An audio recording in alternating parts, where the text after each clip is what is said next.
নমস্কার। শোনাচ্ছি আমার লেখা একটি হৃদয়স্পর্শী কবিতা।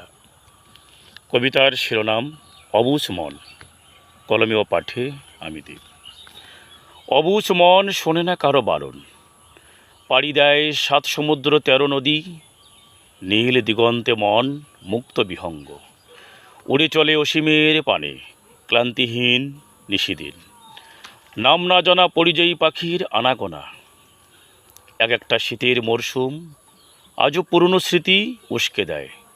বাংলা অভিধানের প্রতিটি শব্দ আজ দিশাহারা, বারবার কলম বদল। এক একটা অক্ষর গেথে গেথেও ছোঁয়া হলো না মনের আবদার। অশ্রুবাত নীরবে ঝড়ে অবিরত, অতীত স্মৃতি ভাসে কালো অন্ধকারে।